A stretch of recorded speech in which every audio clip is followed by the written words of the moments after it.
Welcome to ఇష్టమైన వంట channel. ఇది వచ్చేసి ఫిష్, మంచి ఫిష్ పులుసు నా స్టైల్లో చేస్తున్నాను. చాలా అంటే చాలా ఎమ్మీగా ఉంటుంది. మీరు ఒకసారి మొత్తం స్కిప్ చేయకుండా ట్రై చేయండి.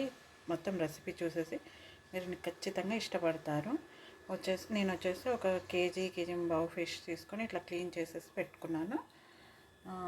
అండ్ ఇది వచ్చేసి చింతపండు, కొంచెం చింతపండు నానబెట్టి పెట్టుకున్నాను అనమాట. కంపల్సరీ చింతపండు నానబెట్టి పెట్టుకోండి ఫస్టే. అండ్ నేను ఏం చేశానంటే ఆనియన్స్ ఇలా కట్ చేసి నూనెలో గోలించి బ్రౌన్ కలర్ వచ్చేంత వరకు గోలించాను. ఇప్పుడు మనం మసాలా ప్రిపేర్ చేసుకుందాం. ముందు మాత్రం మీరు ఇవి కంపల్సరీ ప్రిపేర్ చేసి పెట్టుకోండి. ఆనియన్స్ కట్ చేసి కొంచెం చల్లారి చేసుకోండి. ఇలా చేస్తే మాత్రం చాలా టేస్టీగా ఉంటుంది. ఒకసారి మీరు కంపల్సరీ ట్రై చేసి మీకు కూడా టేస్టీగా వచ్చిందా రాలేదా నాకు చెప్పండి. సో మసాలా ప్రిపరేషన్కి వచ్చేసి నేను ఆల్రెడీ కొబ్బరి గ్రైండ్ చేసి పెట్టుకున్నాను. సో అదే గ్రైండర్ తీసుకుంటున్నాను. ఇది కొంచెం మంచిగా కొబ్బరిని వేంపుకొని గ్రైండ్ చేసి పెట్టుకుంటే మాత్రం టేస్టీగా ఉంటుంది. మీరు కూడా ట్రై చేయండి, ఇవన్నీ పాటించండి. ఎంత ఎమ్మీగా అంటే అంత ఎమ్మీగా ఉంటుంది టేస్ట్. అండ్ ఒక 2 టేబుల్ స్పూన్ అంతా అల్లం వేయండి. సో మనము గోలించుకున్న ఆనియన్ ఉంది కదా, ఆనియన్ కూడా ఇందులో వేసేసుకోవాలి గ్రైండర్లో.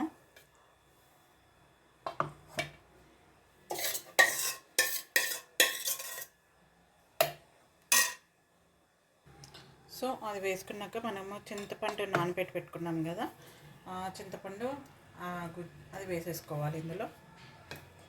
వీలుంటే వాటర్ మధ్య మధ్యలో మనం కలుపుకుంటుంటాం. ఫస్ట్ ఏం వాటర్ వేయకండి. మీరు ఆ చింతపండు నానబెట్టినప్పుడు దాంట్లో గింజలు ఏమైనా ఉన్నాయో ఎవరో టెస్ట్ చేసుకోండి.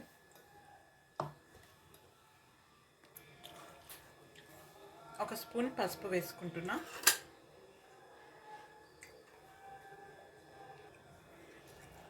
ఒక స్పూన్ వచ్చేసి మసాలా పొడి.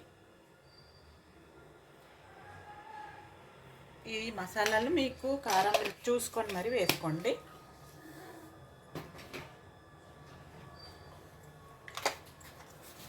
అండ్ ఒక పెద్ద స్పూన్ కారం వేసుకుంటున్నాను. కేజీ పైన ఉంది కాబట్టి 2 స్పూన్లు అయితే ఈజీగా పడుతుంది.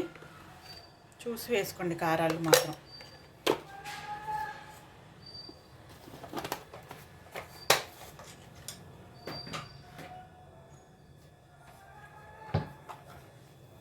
అండ్ ఒక 1 స్పూన్ సాల్ట్, కొంచెం అలా వేసా పైన అంతే. సో ఇదంతా మనం ఇప్పుడు గ్రైండ్ చేసి పేస్ట్ లాగా చేసుకోవాలి.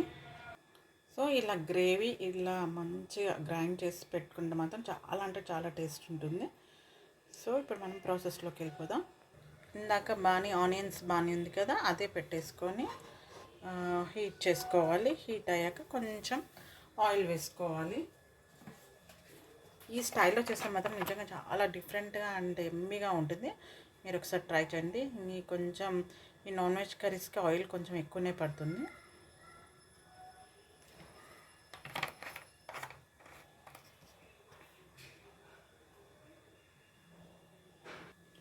సో కొంచెం నూనె వేడెక్కగానే ఈ పచ్చిమిర్చి మధ్యలోకి ఘాట్లు పెట్టుకున్నాను.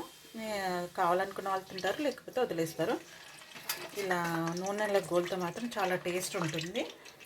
కంపల్సరీ ఇదే ప్రాసెస్లో చేయండి, చాలా అంటే చాలా బాగుంటుంది. అండ్ కరివేపాకు కూడా.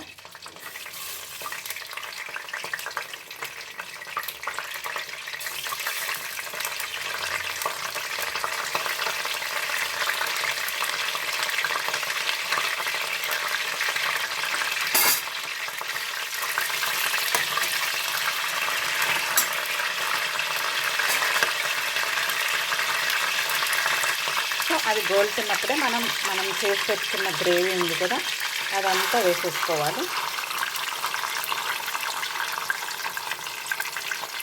ఈజీ కూడా ఈ రెసిపీ, చాలా ఈజీ అండ్ చాలా టేస్టీగా ఉంటుంది.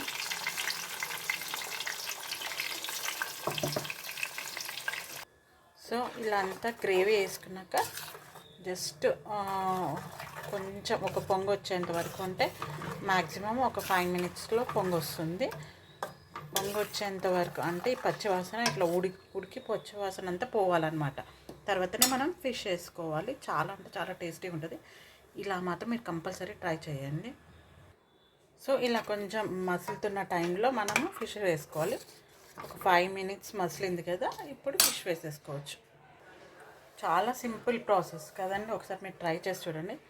ఫస్ట్ తలకాయలు అట్లాంటివి ఏమైనా ఉంటే వేసేసుకొని పైన పీసులు వేసుకోండి.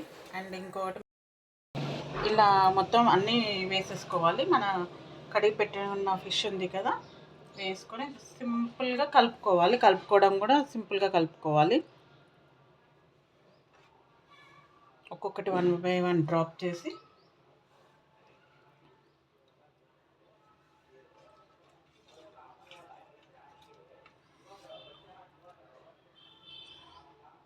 సో ఫస్ట్ అయితే కలుపుకోవచ్చు.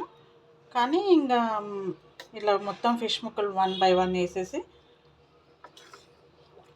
స్టార్టింగ్లో అయితే ఒకసారి ఇట్లా అనొచ్చు, ఎందుకంటే ముక్క గట్టినే ఉంటుంది. కానీ తర్వాత మాత్రం కలపడానికి వీల్లేదు.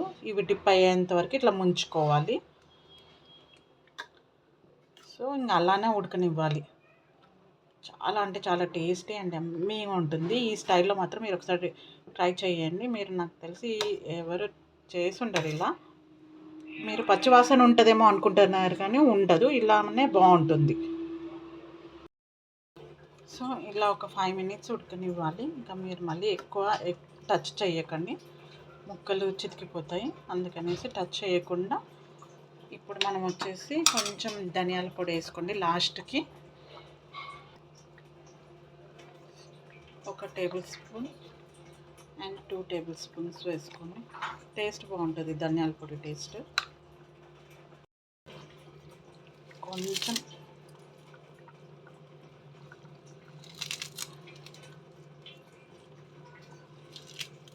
కొత్తిమీర ఉంటే వేసేసుకోండి. కొంచెం ఎక్కువ వేసుకుంటే కూడా టేస్ట్ వస్తుంది. కలపకుండా అలా అలా అంటే జస్ట్ ఒక 1 మినిట్, మళ్ళీ ఒక 1 మినిట్ అలా ఉంచేసి ఇంకా స్టవ్ ఆఫ్ చేసుకోవడం. ఇంకా మీరు దాన్ని ఏమన్నా అవసరం లేదు. చాలా అంటే చాలా టేస్టీగా ఉంటుంది. ముక్క కూడా ఒకసారి చూపిస్తాను మీకు. బాగా ఉడికిపోయి కూడా ఉంటుంది మీకు. చూడండి, సేమ్ మనకి జున్ను ముక్క ఎట్లా ఉంటుందో అలా ఉంటుంది. మీరు కూడా ఈ ప్రాసెస్లోనే ట్రై చేయండి అండ్ స్టవ్ ఆఫ్ చేసేసుకుంటే సరిపోతుంది. Thank you for watching and please subscribe my channel.